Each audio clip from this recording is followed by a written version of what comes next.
पंजाब सरकार ने अवैध शराब के प्रति जीरो टॉलरेंस नीति के अंतर्गत सख्त कार्रवाई करते हुए बठिंडा में 80,000 लीटर एथनॉल जब्त कर 8 लोगों को किया गिरफ्तार। हरियाणा के मुख्यमंत्री ने करनाल के गांव सालवन में आयोजित राज्य स्तरीय महाराणा प्रताप जयंती समारोह में की शिरकत। हरियाणा प्रताप को बताया राष्ट्रीय नायक।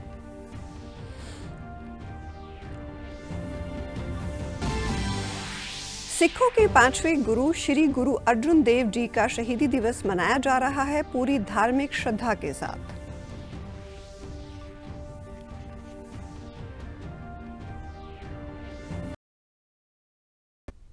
नमस्कार, चंडीगढ़ से आपका स्वागत है। मैं हूं शैली तनेजा। अब समाचार विस्तार से।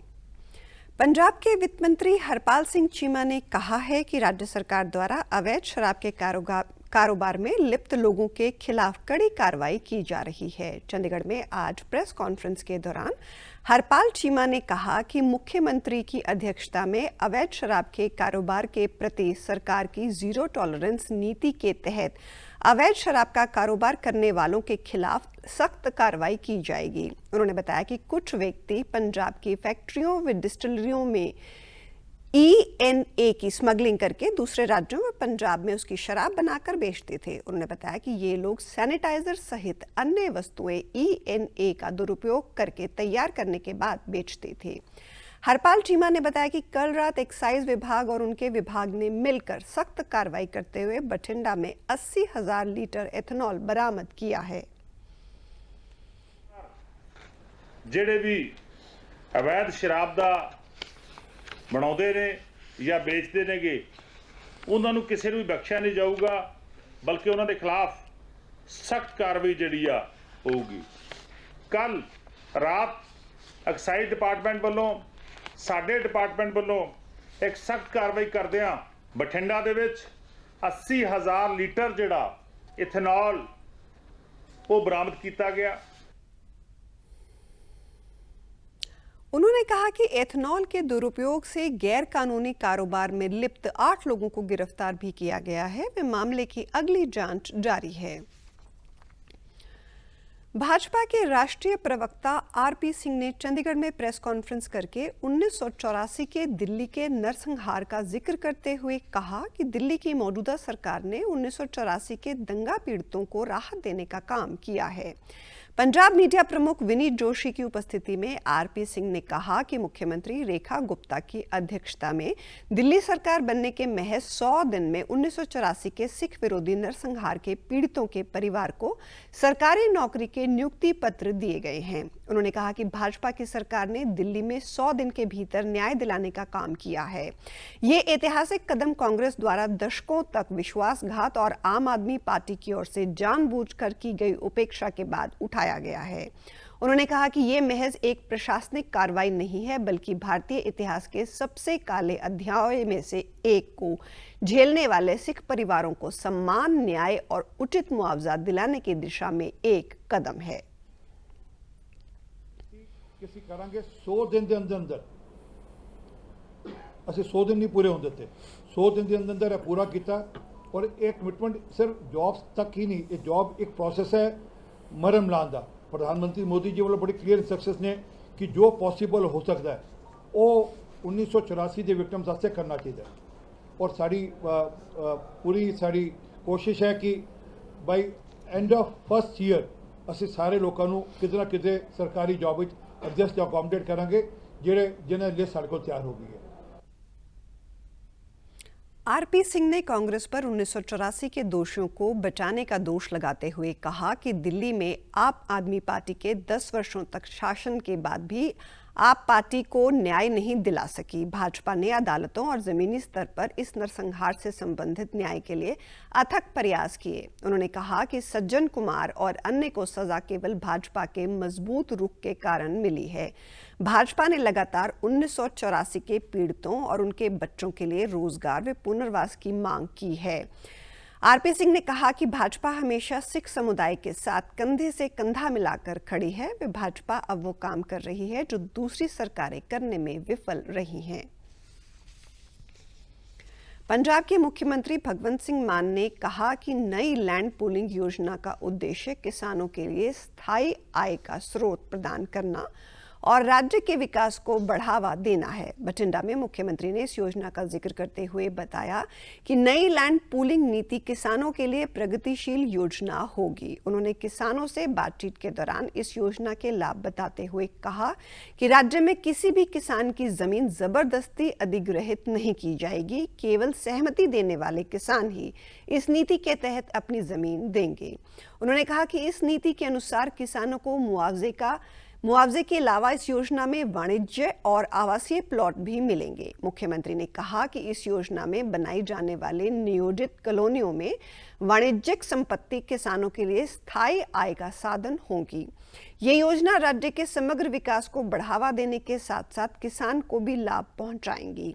मुख्यमंत्री ने कहा कि पंजाब में देश भर में से सबसे अधिक अवैध कॉलोनियां हैं, जिसके लिए पिछली सरकारें जिम्मेदार हैं। उन्होंने कहा कि अवैध कॉलोनियों के विस्तार को रोकने के लिए लैंड पूलिंग योजना पेश की गई, जिससे जमीन मालिक को पूरा अधिकार होगा कि वे इसे अपनाए या ना अपनाए। मुख्यमंत्री ने मौजूदा राज्य सरकार द्वारा किए गए कार्यों का जिक्र करते हुए कहा कि राज्य के 54,000 से अधिक युवाओं को उनकी योग्यता के आधार पर बिना भ्रष्टाचार के नौकरियां दी गई हैं। राज्य सरकार ने जमीन की रजिस्ट्री आसान बनाने के लिए इजी रजिस्ट्रेशन का अहम प्रोजेक्ट शुरू किया है और किसानों की ट्यूबवेलों पर निर्भरता कम करने के लिए पारंपरिक नहरों को पुनर्जीवित करने के लिए 700 किलोमीटर पाइपलाइन बिछाई जा चुकी है, ताकि सूखे इलाकों वाले गांवों तक नहर का पानी पहुंचाया जा सके।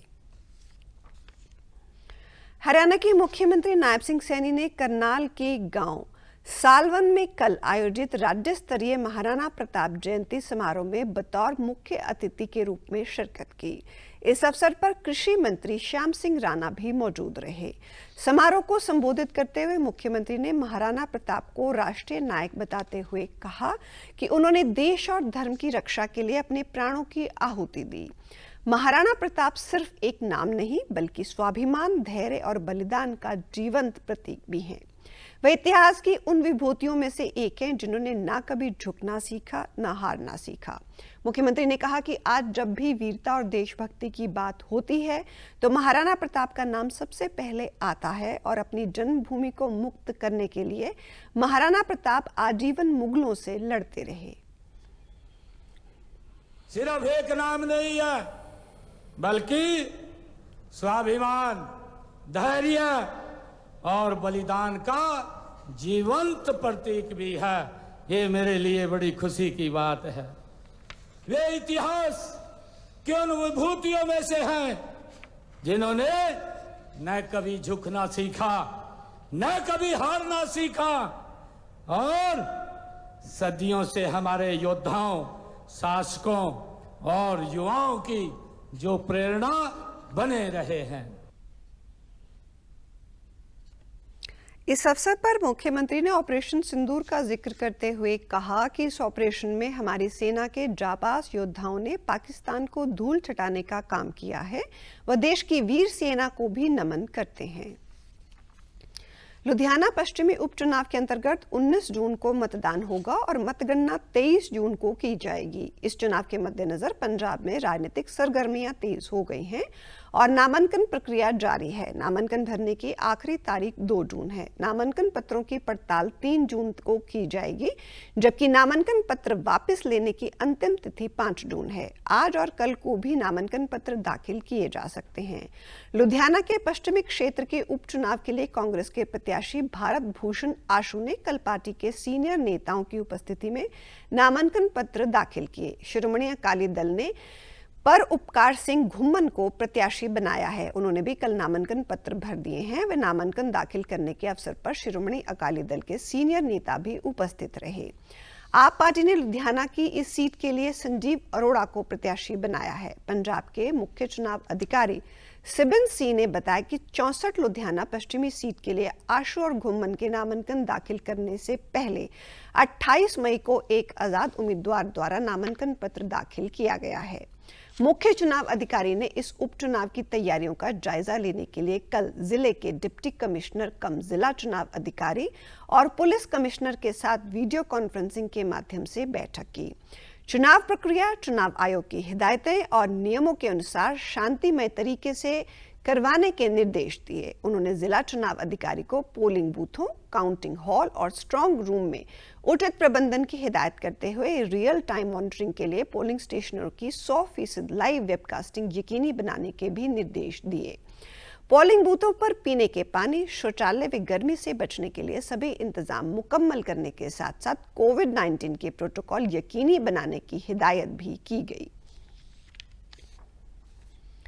पंजाब के स्थानीय निकाय मंत्री डॉक्टर रवजोत सिंह ने जीरकपुर नगर परिषद को नगर निगम का दर्जा देने की घोषणा की है। जीरकपुर के तेजी से हो रहे शहरी विस्तार को देखते हुए उन्होंने कहा कि बेहतर पेयजल आपूर्ति, सीवरेज ट्रीटमेंट और सफाई जैसी सुविधाओं को प्रभावी प्रबंधन के लिए एक सशक्त स्थानीय निकाय की आवश्यकता है। कैबिनेट मंत्री ने विधायक कुलजीत सिंह रंधावा से अपील की कि नगर परिषद के माध्यम से एक औपचारिक प्रस्ताव स्थानीय निकाय विभाग को भेजा जाए ताकि प्रक्रिया जल्द शुरू की जा सके। उन्होंने पुष्टि की कि ये बदलाव जीरकपुर में आगामी नगर निगम चुनावों से पहले लागू कर दिया जाएगा। कैबिनेट मंत्री ने सफाई और अन्य नागरिक सुविधाओं का निरीक्षण करने के लिए अपने दौरे के तहत शहर में गंदगी की स्थिति पर नाराजगी जताते हुए सफाई कर्मचारियों की संख्या बढ़ाने और व्यवस्था को दुरुस्त करने के निर्देश भी दिए। उन्होंने जन सुविधाओं की स्थिति जल्द सुधारने की हिदायत की। साथ ही नगर परिषद की ड्रेनेज विभाग के सहयोग से सुखना चौक की मानसून से पहले सफाई के आदेश भी दिए। उन्होंने लोगों से अपील की कि वे चौ में कचरा इत्यादि ना फेंकें। उन्होंने बल्टाना के फर्नीचर मार्केट के दौरे के दौरान सुखना चौक पर 5 करोड़ 96 लाख रुपए की लागत से एक उच्च स्तरीय पुल बनाने की घोषणा भी की ताकि बारिश के दौरान लोगों को राहत मिल सके। मंत्री ने बताया कि 2 नए STPs भी स्थापित किए जाएंगे, जिसमें से एक सोनाली में बनेगा और दूसरे के लिए जमीन की तलाश जारी है। उन्होंने पंचकूला की ओर से आने वाले अतिरिक्त पानी की समस्या के मुद्दे को हरियाणा सरकार के अधिकारियों के साथ जल्द हल करने की आवश्यक आश्वासन भी दिया। पंजाब, हरियाणा और चंडीगढ़ सहित 6 सीमावर्ती राज्यों में कल ऑपरेशन शील्ड के अंतर्गत मॉक ड्रिल की जाएगी। गृह मंत्रालय ने सीमावर्ती राज्यों को पत्र लिखकर मॉक ड्रिल के बारे में निर्देश जारी किए हैं।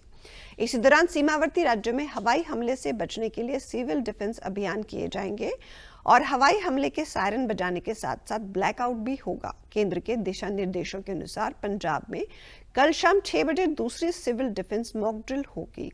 इससे पहले गत 7 मई को मॉक ड्रिल की गई थी। उधर हरियाणा की गृह सचिव डॉक्टर सुमिता मिश्रा ने भी कल यानी कि 31 मई को पूरे राज्य में मॉक ड्रिल किए जाने के बारे में जानकारी दी है। उन्होंने बताया कि इसके बारे में निर्देश जारी कर दिए गए हैं।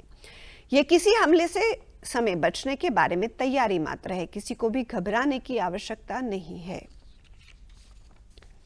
शांति के पुंज और धार्मिक सहनशीलता का संदेश देने वाले सिखों के 5वें गुरु श्री गुरु अर्जुन देव जी के शहीदी दिवस धार्मिक श्रद्धा के साथ मनाया जा रहा है और बड़ी संख्या में श्रद्धालु गुरुद्वारा में नतमस्तक हो रहे हैं। गुरु साहिब के 419वें शहीदी वर्षगांठ पर विभिन्न धार्मिक कार्यक्रम करवाए जा रहे हैं। विभिन्न गुरु घरों में शहीदी दिवस को समर्पित श्री अखंड पाठ साहिब जी के आज भोग डाले जा रहे हैं। वे कीर्तन दीवान सजाए जा रहे हैं। पंजाब के राज्यपाल व चंडीगढ़ के प्रशासक गुलाब चंद कटारिया ने श्री गुरु अर्जुन देव जी के शहादत दिवस की पूर्व संध्या पर लोगों को गुरु जी की शिक्षाएं और उनके दिखाए मार्ग पर चलने का आह्वान किया है। अपने संदेश में राज्यपाल ने कहा कि गुरु जी ने धर्म, मानवता, समानता और भाईचारे जैसे समृद्ध मूल्यों की रक्षा हेतु अपने सर्वोच्च बलिदान दिया, जो सदैव हमारे लिए प्रेरणा का स्रोत रहेगा। उन्होंने कहा कि गुरु जी द्वारा संकलित आदि ग्रंथ श्री गुरु ग्रंथ साहिब आज भी मानवता के लिए ज्ञान, शांति और समरसता का शाश्वत प्रकाश स्तंभ है। ये ग्रंथ पूरी मानवता को शांति, समृद्धि और सर्वधर्म समभाव पर आधारित समाज के निर्माण की राह दिखाता है। उन्होंने कहा कि गुरु साहिब का बलिदान धर्म और सत्य की रक्षा के लिए था उन्होंने लोगों से शहीदी दिवस को सौहार्द, सहिष्णुता और मानवता से मनाने की अपील की। पंजाब के मुख्यमंत्री भगवंत सिंह मान ने भी श्री गुरु अर्जुन देव जी की शहीदी दिवस पर अपने संदेश में गुरु साहिब की लासाहनी शहादत और उनकी बाणी से प्रेरणा लेने की अपील की है। हरियाणा के मुख्यमंत्री नायब सिंह सैनी ने अपने संदेश में कहा कि धर्म की रक्षा और लोक कल्याण के लिए अपना संपूर्ण जीवन समर्पित करने वाले सिख गुरु के पंचम गुरु पूजनीय श्री गुरु अर्जुन देव जी के शहीदी दिवस पर श्रद्धा सुमन अर्पित करते हैं। पंजाब सरकार ने अनुसूचित जातियों के लाभार्थियों के लिए 37 करोड़ 50 लाख रुपए की राशि जारी कर दी है। सामाजिक न्याय, अधिकारिता और अल्पसंख्यक मामलों की मंत्री डॉक्टर बलजीत कौर ने ये जानकारी देते हुए बताया कि पंजाब सरकार द्वारा आशीर्वाद योजना के अंतर्गत वित्तीय वर्ष 2025-26 में अनुसूचित जातियों के 7,352 लाभार्थियों के लिए ये राशि जारी की गई है। उन्होंने बताया कि अनुसूचित जातियों के लिए आशीर्वाद योजना के अंतर्गत जिला बरनाला, बठिंडा, श्री फतेहगढ़ साहिब सहित अन्य जिलों में से 7352 आवेदन इस बार आशीर्वाद पोर्टल पर प्राप्त हुए। उन्होंने बताया कि आशीर्वाद योजना के अंतर्गत राज्य सरकार की ओर से पंजाब के कम आय वाले परिवारों की बेटियों की शादी के लिए 51,000 रुपए की वित्तीय सहायता दी जाती है। ये वित्तीय सहायता डीबीटी के माध्यम से सीधे लाभार्थियों के बैंक खाते में भेजी जाती है। और आप हमारे समाचार YouTube channel DG news Chandigarh, Facebook DG news Chandigarh, social media X DG news CHT पर भी देख सकते हैं। इसी के साथ चंडीगढ़ से समाचारों का सिलसिला समाप्त होता है। नमस्कार।